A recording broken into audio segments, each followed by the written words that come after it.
Hello everyone, welcome to our channel. विद्यार्थी मित्रांनो, जसे की तुम्हाला माहिती असेल की लॉ सीईटी 2026 चा निकाल घोषित करण्यात आलेला आहे आणि यानंतर आता करायचं काय, म्हणजेच की निकाल तर लागला, परंतु यानंतरची म्हणजेच पुढची स्टेप काय किंवा ऍडमिशन करिता तुमच्याकडे कोणकोणती कागदपत्रे असणे आवश्यक आहे, या सर्व गोष्टी आपण आजच्या लेक्चरमध्ये डिस्कस करणार आहोत. विद्यार्थी मित्रांनो, जास्त वेळ वाया न घालवता आजचा लेक्चर आपण स्टार्ट करूया. परंतु त्या अगोदर तुम्ही जर आमच्या चॅनलवरती नवीन असाल तर आमच्या चॅनलला नक्की सबस्क्राईब करा, शेअर करा, जेणेकरून लॉ सीईटी बद्दल तुम्हाला नवीन नवीन अपडेट्स या मिळत राहतील. तर या ठिकाणी बघा, सर्वात पहिले आपण बघूया की प्रथम वर्षात प्रवेश घेत असताना आपण कोणती तयारी करायला हवी, म्हणजेच की कोणकोणत्या बारीक गोष्टीचं आपण लक्ष दिलं पाहिजे. तर या ठिकाणी बघा, फर्स्ट पॉइंट आहे की कॅप राऊंड मध्ये रजिस्ट्रेशन फॉर्म भरताना कोणकोणती महत्वाची कागदपत्रे आपल्याकडे असायला पाहिजे याची संपूर्ण माहिती करून घेणे यावेळेला आवश्यक आहे. म्हणजेच की आता आपला रिझल्ट तर लागला, परंतु रिझल्ट नंतर काय असतं तर कॅप राऊंड मध्ये खूप साऱ्या बारीक गोष्टी असतात, तर त्या प्रत्येक गोष्टीकडे व्यवस्थितपणे लक्ष देणं हे गरजेचं आहे. त्यानंतर दुसरा पॉइंट आहे की LLB चे प्रथम वर्षात प्रवेश घेत असताना विद्यार्थ्यांनी कोणत्या चुका टाळणे आवश्यक आहे. म्हणजेच की तुम्ही फॉर्म हा व्यवस्थितपणे फिलअप करायचा आहे, जेणेकरून तुमच्या कोणत्याही चुका या होणार नाहीत. त्यानंतर तिसरा पॉइंट आहे की कॅप राऊंडच्या तारखा कधी सुरू होतात आणि तसेच त्यांचा अवधी हा कधी संपतो याची वेळोवेळी माहिती असणे तुम्हाला फार गरजेचे आहे. चौथा पॉइंट आहे की विद्यार्थ्याने सर्व मूळ कागदपत्रे स्कॅन करून त्यांची PDF फाईलमध्ये कन्व्हर्ट करणे गरजेचे आहे. तर हे सगळं आपण बघितलं की आपण कोणत्या गोष्टीकडे लक्ष द्यायला पाहिजे. आता आपण नेक्स्ट बघूया त्यासाठी लागणारी आवश्यक कागदपत्रे कोणकोणती आहेत. तर या ठिकाणी बघा, पहिला डॉक्युमेंट आहे की सीईटी 2026 परीक्षेस ऑनलाईन भरलेल्या आवेदन पत्राची PDF कॉपी, सीईटी 2026 परीक्षेचे निकाल पत्राची PDF कॉपी, 10वीचे मार्कशीट, 12वीचे मार्कशीट आणि पदवीचे मार्कशीट या तिन्ही याचे PDF फॉर्म मध्ये कन्व्हर्ट केलेली कॉपी, त्यानंतर विद्यार्थ्यांचा स्कॅन केलेला एक पासपोर्ट साईजचा फोटो, विद्यार्थ्यांची कोऱ्या कागदावर स्कॅन केलेली स्वाक्षरी, जन्माचा पुरावा म्हणून जन्माचा दाखला, 10वीचे सर्टिफिकेट, शाळा सोडल्याचा दाखला यापैकी कोणतेही एक कागदपत्र, आणि शेवट आहे तहसीलदार यांच्याकडील रहिवासी दाखला. तर हे सर्व आवश्यक डॉक्युमेंट्स तुम्ही स्क्रीन पॉज करून एका ठिकाणी लिहून घ्या किंवा लक्षात ठेवा. हे सगळे डॉक्युमेंट्स तुम्हाला कलेक्ट करायचे आहे, जेणेकरून तुम्हाला ऍडमिशनच्या प्रोसेसला काही अडथळा येणार नाही. बऱ्याच अशा विद्यार्थ्यांना फोटो आणि सही कशा प्रकारे स्कॅन करायची याची योग्य पद्धत माहिती नाही, तर त्या विद्यार्थ्यांसाठी हे अतिशय महत्वाचं आहे.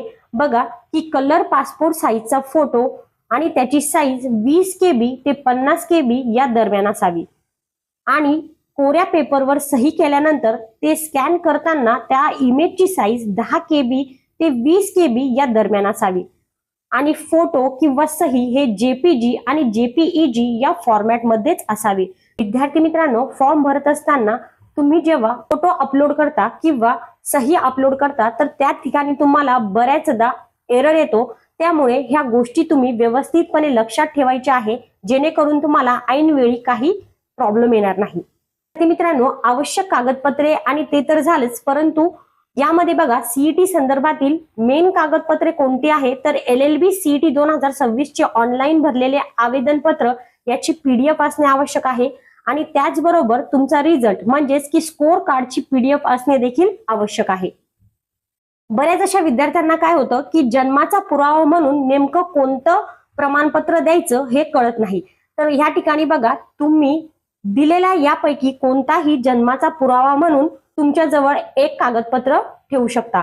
तर या ठिकाणी बघा, पहिला आहे रहिवासी दाखला, जन्माचा दाखला, शाळा सोडल्याचा दाखला, कम्युनिटी किंवा नेटिव्हिटी सर्टिफिकेट. या सर्व डॉक्युमेंट्स मध्ये तुमचं जन्मस्थळ याचा उल्लेख असणे हे अनिवार्य आहे आणि यापैकी तुम्ही कोणतंही एक सर्टिफिकेट जन्माचा पुरावा म्हणून सोबत घेऊ शकता.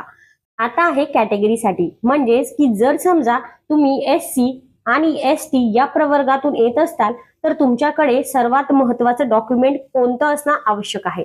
तर या ठिकाणी बघा, तुमच्याकडे जातीचे प्रमाणपत्र आणि जात पडताळणी केलेले प्रमाणपत्र हे दोन्ही असणे आवश्यक आहे आणि जर तुमच्याकडे हे नसेल तर त्याबाबत संबंधित कार्यालयात अर्ज केले असल्याची पोहोच पावती जी की तात्पुरती तुम्हाला अपलोड करावी लागेल.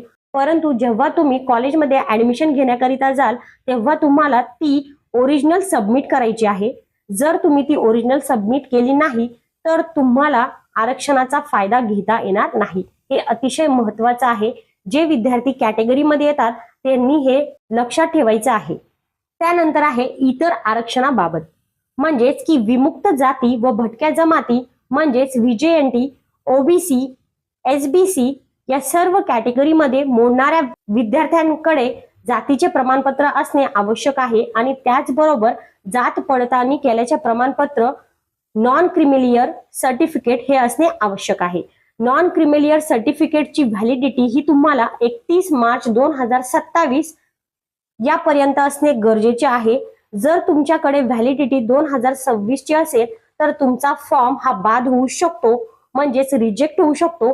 त्याकरिता तुम्हाला आताच ही सर्व कागदपत्रे काढून घेणे आवश्यक आहे.